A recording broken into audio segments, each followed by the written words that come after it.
bonjour à toutes et à tous, j'espère que vous allez bien.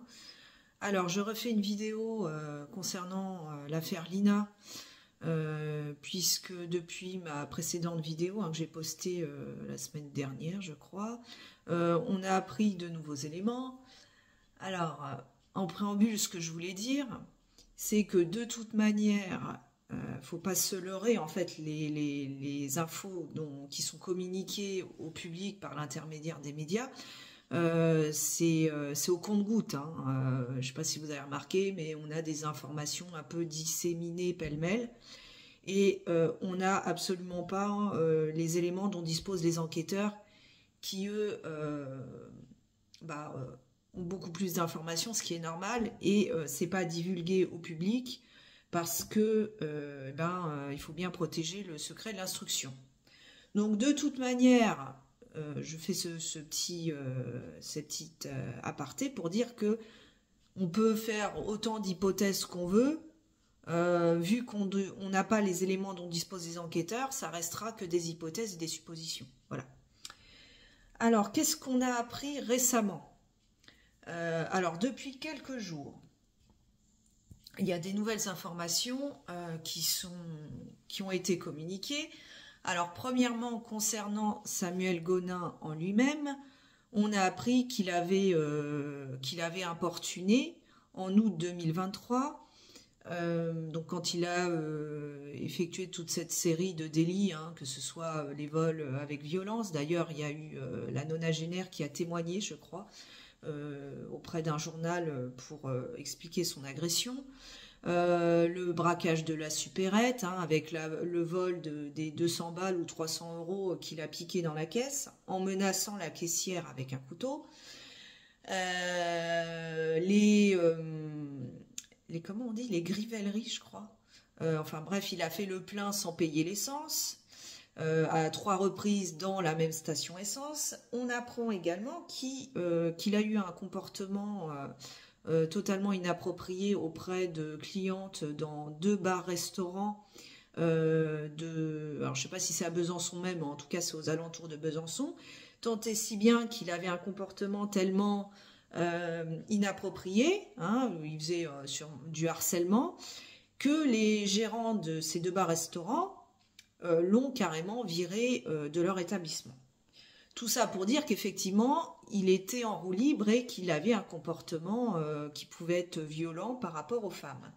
Faut pas oublier également cette affaire de plainte pour séquestration déposée par une femme contre lui, qui l'accuse de l'avoir séquestré à son domicile chez lui pendant plusieurs jours, et qui l'aurait même forcé à pratiquer une fée, voilà, vous avez compris, en sa présence, sur un homme qui était au domicile de Gonin. Alors ça aussi, c'est pas clair du tout. La plainte a été classée sans suite, mais est-ce qu'il s'est réellement passé quelque chose ? La femme a dit qu'elle avait une dette. Alors une dette de quoi ? Une dette d'argent. Bref, tout ça pour dire qu'effectivement, Gonin avait un profil violent. Il avait un comportement erratique, dangereux, et il était totalement en roue libre. Donc penser qu'il aurait pu s'en prendre à Lina, voilà, c'est pas du tout totalement invraisemblable. Alors on a appris également, alors j'ai écouté une émission radio qui passait sur RTL en replay, qui s'appelle L'heure du crime, où en fait ils ont retracé en fait l'affaire de la disparition de Lina, dans les grandes lignes. Et il y a 2-3 choses qui ont été communiquées que je trouve assez... ça m'a interpellée. C'est le témoignage de Robert. Donc ils sont revenus sur le témoignage de Robert. C'est, je crois, le général Daous qui s'est exprimé et qui indiquerait que selon lui, le témoignage de Robert ne serait plus pris au sérieux par les enquêteurs.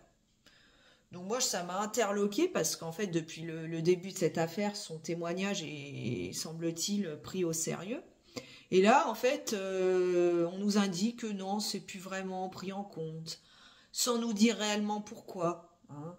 Donc Donc rappelons que Robert aurait aperçu Lina dans une voiture sur le siège passager, lui faire un coucou de la main, souriante et détendue, ce qui a engendré de nombreux questionnements et interrogations, effectivement.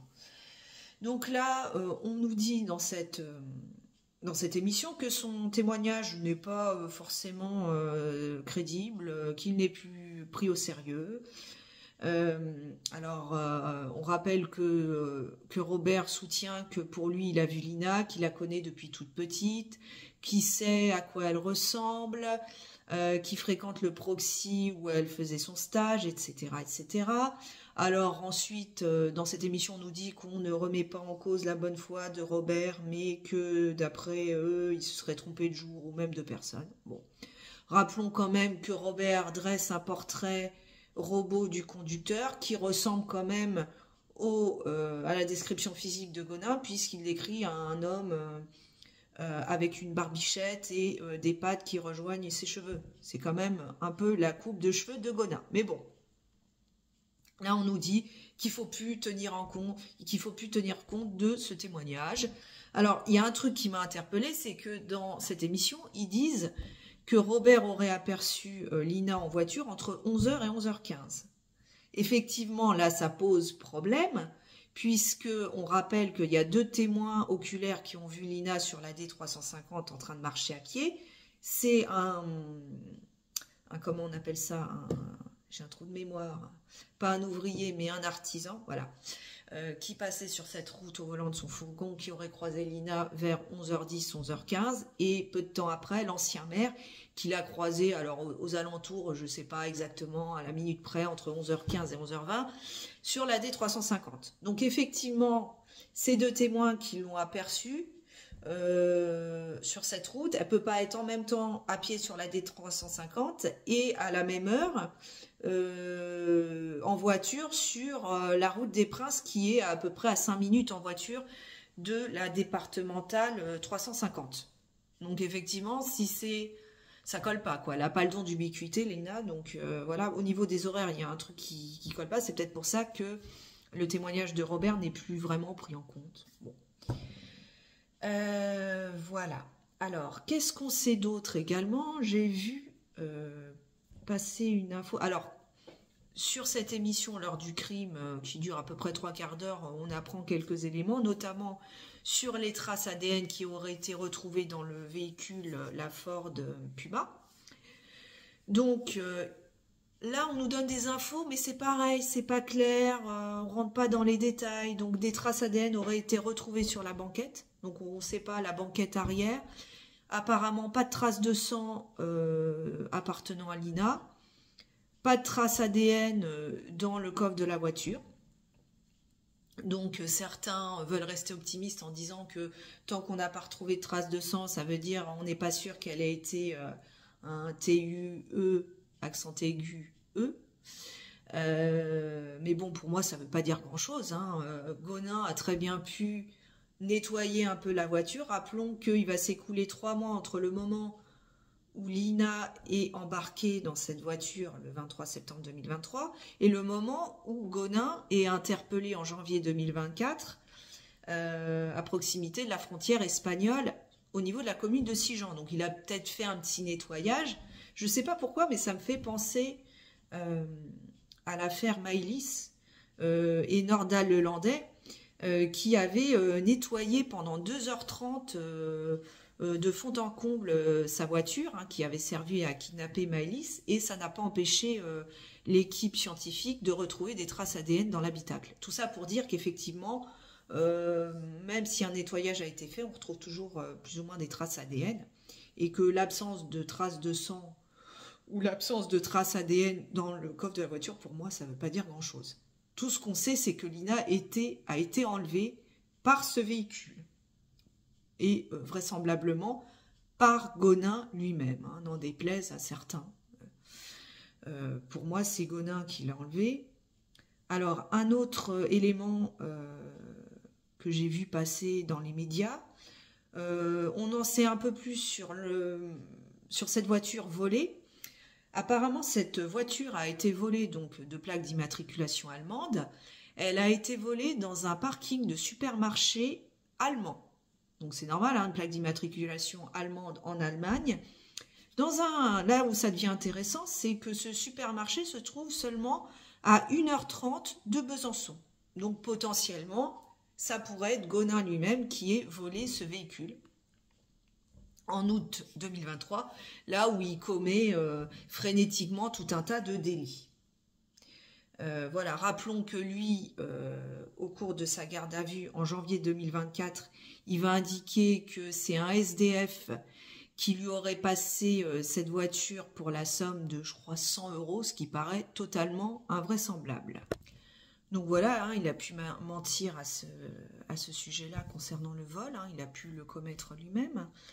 On sait également, alors c'est intéressant, notamment une des questions principales qu'on se pose, c'est à savoir qu'est-ce que Gonin fichait sur cette route de campagne, hein, qui n'a de départemental que le nom, qui est dans un lieu, rappelons-le, ça a été rappelé à maintes et maintes reprises, mais un lieu isolé, une sorte de cul-de-sac où seuls les gens qui habitent dans le coin passent. Hein, c'est vrai que ça paraît bizarre. La question principale, c'est qu'est-ce qu'il faisait à cet endroit-là? Alors, il semblerait, j'ai vu passer une info comme quoi il aurait une cousine, donc potentiellement de la famille, qui habiterait du côté de Saint-Dié-des-Vosges. Donc Saint-Dié-des-Vosges, qui est pas très loin, hein, de Saint-Blaise-la-Roche, Champenois, Plaine. Donc potentiellement, il connaissait le secteur plus ou moins, et donc peut-être il avait une raison précise d'être à cet endroit-là ce jour-là. Mais ça encore, on n'en sait pas plus. Hein. On n'a pas plus d'informations que ça. On sait également, alors en janvier 2024, quand il est interpellé suite à un refus d'obtempérer près de la frontière espagnole, moi la question que je me posais, c'est de savoir, est-ce qu'il revenait d'Espagne? Est-ce qu'il allait dans le sens Espagne-France? Ou est-ce qu'il faisait le sens France-Espagne et il avait l'intention d'aller en Espagne, mais qu'il n'avait pas encore passé la frontière? Alors pourquoi je me pose cette question? Parce qu'effectivement, quand ils ont récupéré le véhicule, apparemment, ils n'ont pas trouvé de drogue à l'intérieur. Donc peut-être que potentiellement, il s'était pas encore rendu en Espagne si effectivement le but de ce trajet était de récupérer de la drogue. Puisqu'on parle d'un go fast. À un moment, on nous dit oui, voilà, il a été interpellé dans le cadre d'un go fast au niveau de la commune de Sigean, mais est-ce que réellement il revenait d'Espagne ou pas? Bon. En tout cas, rappelons qu'il a quand même été contrôlé positif à la COCO lors de cette interpellation. Voilà, en substance, les nouveaux éléments qu'on a appris par l'intermédiaire des médias. Et je reviens sur le témoignage de Robert. Si effectivement Lina n'est jamais passée en voiture sur la route des Princes, ce qui voudrait dire que potentiellement Gonin n'a jamais emprunté cette route qui va en direction de Strasbourg et est retourné en fait vers le sud, hein, entre guillemets, en direction de Besançon vers chez lui. Ça, effectivement, les enquêteurs tentent de retracer son trajet avec la balise GPS qui se trouve dans la Ford Puma. Mais attention, ce n'est pas, c'est ce que l'émission indiquait, c'est pas un GPS comme un GPS de véhicule où on rentre son trajet, où c'est facile en fait d'accéder aux trajets qui ont déjà été effectués, puisque là, en fait, c'est des techniciens qui doivent disséquer les informations, les bornes relais où la voiture est passée, où ça a borné pour ensuite extraire ces informations et ensuite les passer aux enquêteurs pour qu'ils puissent retracer le parcours géographique de la voiture. En gros, j'ai compris que c'était un travail assez long et fastidieux et que c'était pas évident d'exploiter les données de cette balise GPS. Donc il semblerait quand même qu'une fois qu'il ait enlevé Lina, Samuel soit retourné en direction de Besançon en prenant tout un tas de petits trajets, hein, des petites routes, hein, puisqu'il s'est arrêté à plusieurs endroits en pleine campagne, je crois au niveau de, alors je sais plus le nom des patelins, mais c'est des endroits assez escarpés, avec des forêts, etc., potentiellement des endroits où il aurait pu se débarrasser d'un corps, hein. Je crois qu'il y a le bois de Sceaux, enfin il y a des petits patelins comme ça, bien isolés. Bon, jusqu'à présent, les fouilles n'ont rien donné. Euh, Après, est-ce qu'ils savent au bout de combien de temps il est retourné chez lui à Besançon? Parce que potentiellement, si c'est lui qui est l'auteur de, voilà, euh, de, je sais pas comment dire, parce que il y a plein de mots qu'on peut plus utiliser, hein, sur YouTube, mais vous m'avez comprise. Si c'est lui qui est l'auteur d'un homicide, ou voilà, potentiellement le corps, il a bien fallu qu'il s'en débarrasse entre guillemets. Il n'allait pas rentrer chez lui avec. Donc, combien de jours il a mis pour revenir chez lui, sachant qu'il habite à 200 km de l'endroit où Lina a été enlevée? Voilà, autant de questions qui restent pour le moment sans réponse, hein, puisque voilà, on n'a pas tous les éléments. Nous, il y a plein de zones d'ombre dans cette affaire, plein d'éléments dont disposent les enquêteurs qui ne sont pas communiqués, hein, ce qui paraît assez logique. Donc voilà. Il y a un truc aussi, moi, qui m'a fait un peu tilter, mais apparemment, il n'y a pas de lien. C'est que le jour de la disparition de Lina, il y avait un mariage qui devait être organisé au niveau de l'étang de pêche qui longe cette fameuse piste cyclable que Lina aurait dû emprunter si elle avait continué son trajet à pied jusqu'à la gare de Saint-Blaise. Et ça m'a fait penser encore une fois à l'affaire Maëlys et Nordal Lelandais, qui avait été invité à un mariage. Alors, c'était pas un des invités principaux, mais en tout cas, qui avait fait la connaissance de Maëlys par le plus grand des hasards, parce qu'il était invité au mariage. Je me suis dit, bah, si Gonin avait été invité à ce mariage, peut-être qu'il avait une raison valable de circuler sur cette D350 et qu'il aurait donc croisé Lina par pur hasard. Mais apparemment, il n'y a pas de lien, hein, entre le mariage organisé à ce moment-là et Samuel Gonin. Donc les questions principales qu'on peut se poser effectivement, c'est qu'est-ce que Samuel Gonin faisait spécifiquement à cet endroit précis? Est-ce que en fait c'était une étape pour se rendre vers Strasbourg? Est-ce qu'il devait visiter la famille? Est-ce qu'il avait des fréquentations?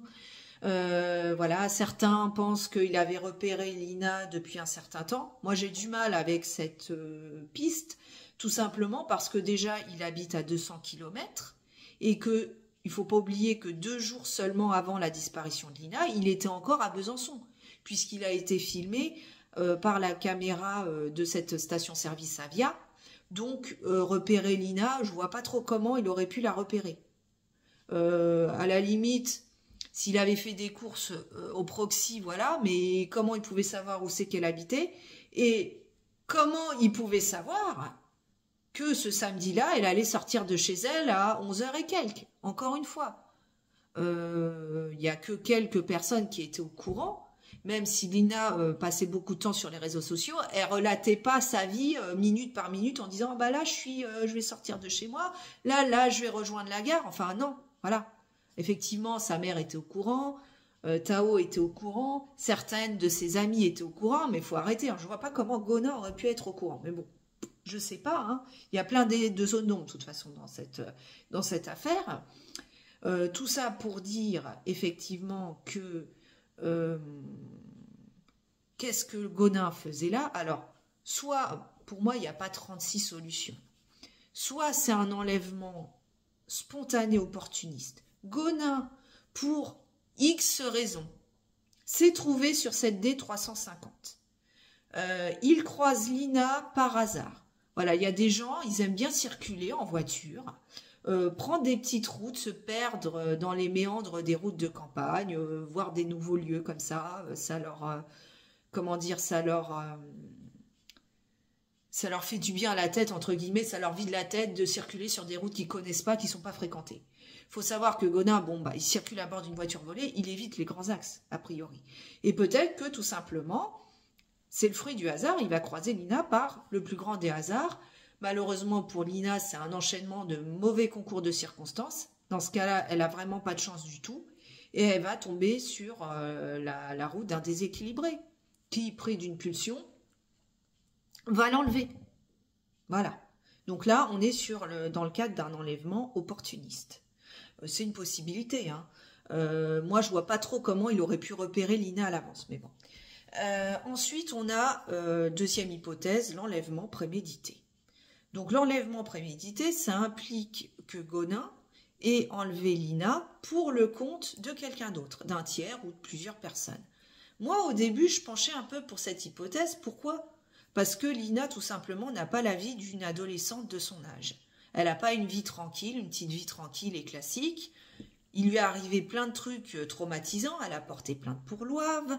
Elle fréquente des hommes de la vingtaine qui ont des casiers judiciaires longs comme le bras. Notamment un de ses présumés agresseurs qui purge actuellement une peine de prison. Hein. Il est incarcéré pour des faits de Loave commis sur d'autres adolescentes. Elle fait l'objet de cyberharcèlement. Elle fait l'objet de menaces de mort. On lui vole sa moto à 2 reprises. Elle soupçonne quelqu'un de son entourage, de ses fréquentations, tout comme sa mère, quelqu'un qui connaît les lieux.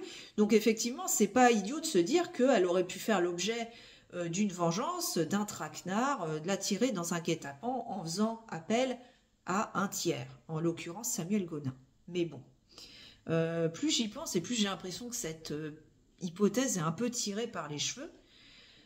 Pourquoi je dis ça? Eh bien parce qu'il aurait fallu que Samuel Gonin soit en relation avec des fréquentations de Lina qui auraient voulu tendre à Lina un piège. Mais comment, encore une fois, il aurait pu être en contact avec ces personnes-là? Faut pas oublier que Gonin, il a la quarantaine et que les jeunes hommes délinquants ont la vingtaine. Donc quel est le lien? Vous allez me dire, bah c'est peut-être un réseau. Alors je sais que les réseaux, c'est à la mode en ce moment. Et une fille a disparu, c'est un réseau de proxé, hein, ou c'est sur fond de poudre blanche. Bon, bah peut-être, mais je trouve que c'est un peu tiré par les cheveux. Parce qu'encore une fois, il fallait être vachement bien renseigné pour ça, si c'est un enlèvement prémédité, pour savoir que Lina allait sortir de chez elle un peu après 11 heures, il fallait vraiment avoir tout planifié et être au courant du moins de ses faits et gestes. C'est quand même, c'est complexe quand même. Ça voudrait dire que Gonin, en fait, il savait qu'elle allait passer là, qu'il s'est planqué dans je sais pas, une entrée de chemin forestier, de façon à pas être visible des autres conducteurs, parce que même si c'est une route qui est pas fréquentée, elle reste quand même fréquentée par les gens du coin.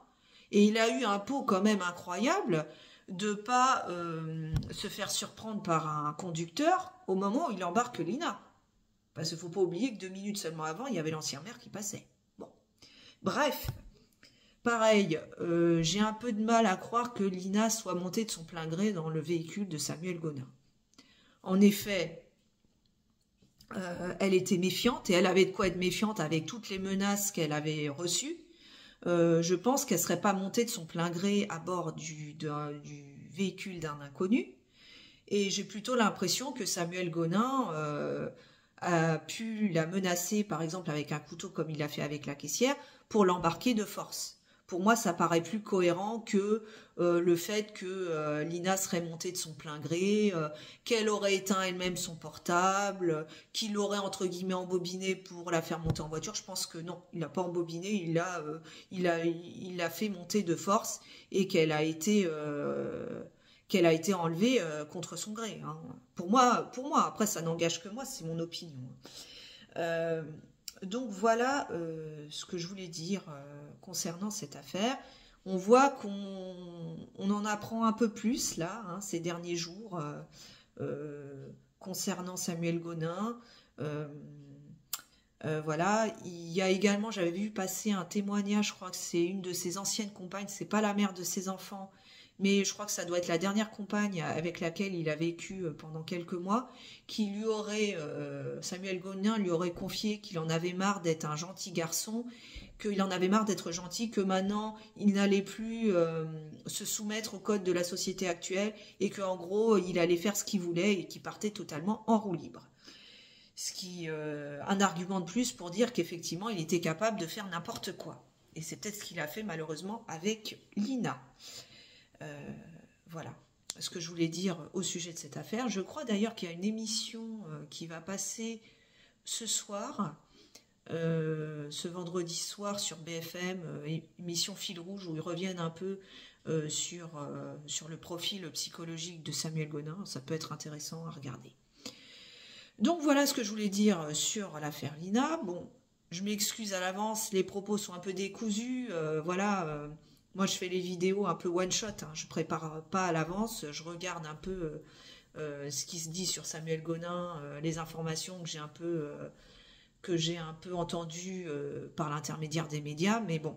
Je m'excuse à l'avance si c'est un peu décousu, si ça part un peu dans tous les sens, mais en tout cas, je voulais vous livrer mes impressions. Donc, je vous laisse me dire, vous, ce que vous en pensez de cette affaire dans la barre des commentaires. Si vous pensez que Samuel Gonin agit seul ou pour le compte d'un tiers, si c'est un enlèvement opportuniste ou plus un enlèvement prémédité. Voilà, si vous pensez qu'on va pouvoir retrouver Lina, voilà. N'hésitez pas donc à en débattre, à me laisser vos avis dans la barre des commentaires, tout ça dans le respect à la bienveillance, bien entendu. Quant à moi, je vous dis à bientôt pour une prochaine vidéo. D'ici là, portez-vous bien et affaire à suivre.